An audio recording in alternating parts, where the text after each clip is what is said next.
और अब शुरुआत बड़ी खबर से करेंगे। संसद के दोनों सदनों की कार्यवाही शुरू हो गई है और कार्यवाही शुरू होते ही जोरदार हंगामा हुआ। आज जैसे ही संसद की कार्यवाही शुरू हुई, दोनों ही सदनों में जबरदस्त हंगामा देखने को मिला। संसद का शीत सत्र ये चल रहा है, लेकिन जैसे ही सदन की कार्यवाही शुरू हुई, विपक्ष ने भारी हंगामा करना शुरू कर दिया और उसके बाद संसद की दोनों की कार्यवाही पर प्रभावित होती हुई नजर आई। तो विपक्ष की तरफ से जोरदार हंगामा किया गया। कार्यवाही जैसे ही शुरू हुई, उसके बाद ही हंगामा शुरू हो गया, जिसके पहले से कयास लगाए जा रहे थे कि ये सदन का सत्र हंगामेदार हो सकता है। तो विपक्ष ने भारी हंगामा किया है। दोनों सदन, लोकसभा में भी भारी हंगामा जारी रहा और राज्यसभा में भी ये हंगामा जारी है। संसद के दोनों सदनों की कार्यवाही शुरू होते ही विपक्ष ने कई मुद्दों पर यह हंगामा शुरू किया है। आज 12 बजे तक के लिए स्थगित की जाती है। तो जैसे ही सदन की कार्यवाही शुरू हुई, विपक्ष के हंगामे को देखकर 12 बजे तक की लोकसभा की कार्यवाही को 12 बजे तक के लिए स्थगित कर दिया गया है। दोनों सदनों में आज जोरदार हंगामा देखा गया। शीत सत्र ये चल रहा है संसद का और अभी लोकसभा की कार्यवाही को 12 बजे तक के लिए स्थगित कर दिया गया है इस हंगामे को देखते हुए। तो वहीं राज्यसभा में अभी भी हंगामा जारी है विपक्ष का। Shri Santosh Kumar P also discussion on alarming and continuing violence in the state of Manipur. Dr. John Britas, Shri A.A. Rahim, Professor Ram Gopal Yadav, and Shri Abdul Wahab. Also discussion over recent violence in Sambal, Uttar Pradesh. The notices from Shri G.C. Chandrasekhar, Shri Randeep Singh Surjewala, Dr. Syed Nasir Hussain, Shri Neeraj Dangi, Shrimati Renuka Chaudhary, Shri Rajeev Shukla. तो भारी हंगामे के चलते कार्यवाही स्थगित हो गई है। लोकसभा की कार्यवाही को 12 बजे तक के लिए स्थगित कर दिया गया है। शीतकालीन सत्र की शुरुआत हुई, लेकिन जैसे ही सत्र शुरू हुआ, उसके तुरंत बाद ही विपक्ष की तरफ से हंगामा शुरू कर दिया गया। राज्यसभा में भी हंगामा लगातार जारी है। राज्यसभा की कार्यवाही जैसे ही शुरू हुई, भारी हंगामा विपक्ष की तरफ से यहां से भी किया गया, लेकिन लोकसभा में फिलहाल कार्यवाही को 12 बजे तक के लिए स्थगित कर दिया गया है।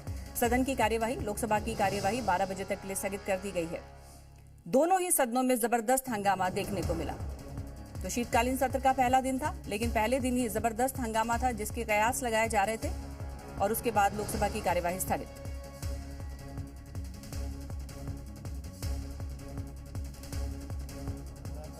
है जनसंख्या, वो सभी मानती है कि ईवीएम से वोट होता है और ईवीएम से ही लोग जीतते हैं, हारते हैं। जनता किसमें विश्वास करती है वो जनता तय करती है, ईवीएम तय नहीं करता है। ईवीएम में तो जो जनता वोट डालती है उसकी गिनती होती है। तो सुप्रीम कोर्ट ने उसी आधार को लेके इतने चुनाव, बहुत लंबे अरसे से ईवीएम से चुनाव हो रहे, तो सुप्रीम कोर्ट को उसको ही संज्ञान लेके दिया है कि भाई ईवीएम आप जीतते हो तो सही है, हारते हो तो ईवीएम गलत है, बैलेट से चलाओ। Thank you. चुनाव नहीं होना चाहिए क्योंकि SC, ST, OBC का वोट वेस्ट हो रहा है ईवीएम से चुनाव होने की वजह से, उसमें गड़बड़ी कर दी जा रही है और अब बैलेट पेपर से चुनाव कराने का समय आ गया है। आपने देखा कि डिवाइस का उपयोग बम के रूप में किया गया, तो ये संभव नहीं है क्या कि किसी भी डिवाइस के आंकड़ों में हम फेरबदल न कर सकें। जो परिणाम सामने आए हैं वो चौंकाने वाले आए हैं और जितने राजनीतिक दल हैं वो सबके अनुभव हैं। अनुभव के आधार पर वो आश्चर्य सबको हो रहा है कि महाराष्ट्र का परिणाम ऐसे क्यों आया। तो क्या चुनाव आयोग को शंका का समाधान नहीं करना चाहिए?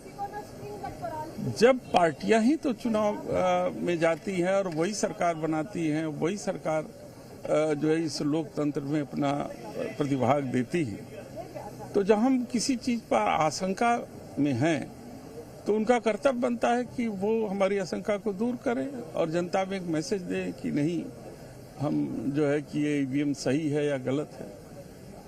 मैं तमाम देशों के उदाहरण हैं जो ईवीएम बनाते हैं, जो हमसे ज़्यादा कहीं टेक्नोलॉजी में एडवांस हैं, वो कोई भी ईवीएम का इस्तेमाल नहीं करता। सब लोगों ने कहा, यहाँ तक कि जो एलन मस्क हैं उन्होंने भी अपने आर्टिकल में लिखा कि ईवीएम को हैक किया जा सकता है। तो जब सारे विज्ञान और सारे शंकाएं ईवीएम के ऊपर है तो देश के सबसे बड़े तांत्रिक देश में।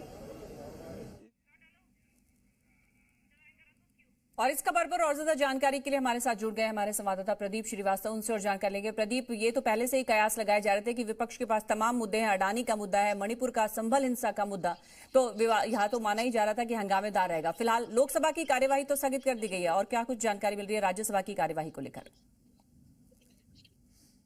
देखिए, राज्यसभा की कार्रवाई तो फिलहाल अभी चलेगी और अभी वहाँ पे ऐसे हंगामा के आसार जो है वो अभी नहीं, कुछ देर बाद बनने की संभावना है। लेकिन लोकसभा की कार्रवाई जो आज स्थगित हुई है, इसके पीछे जो है जो विपक्षी कोर कमेटी की जो बैठक थी वो कल भी हुई थी, आज मॉर्निंग में 10 बजे भी हुई थी, और उससे पहले रणनीति बना ली गई थी कि संभल मुद्दा, अडानी मुद्दा और मणिपुर के मुद्दे को लेकर किसी भी तरीके से वो सदन को ना चलने दिया जाए। जबकि ठीक 3 दिन पहले, मतलब सदन 3 दिन, आज तीसरा दिन सदन का, इससे पहले जो मीटिंग हुई थी, मीटिंग में खुद किरण रिजिजू से सब लोगों ने आश्वासन दिया था कि सदन में हर मुद्दे पे वो बहस के लिए तैयार है, बहस करे, और सरकार का भी यही कहना था वो आए और बहस करे। लेकिन जिस तरीके से विपक्ष पूरी तरीके से सदन नहीं चलने दे रहा, उस तरीके से एक तरह से सत्ता पक्ष का ये कहना है कि ये अपनी चर्चा से भाग रहे हैं, ये चर्चा नहीं करना चाहते, जबकि सरकार का कहना है कि अगर वो चर्चा करेंगे, बहस करेंगे, तो उनके हर सवालों का जो मुमकिन जवाब है वो सरकार जरूर देगी। लेकिन विपक्ष ने एक ही एजेंडा अपना साबित कर रखा है कि उनको सिर्फ और सिर्फ बहस करनी है, सिर्फ और सिर्फ हंगामा सदन के अंदर और सदन के बाहर खड़ा करना है,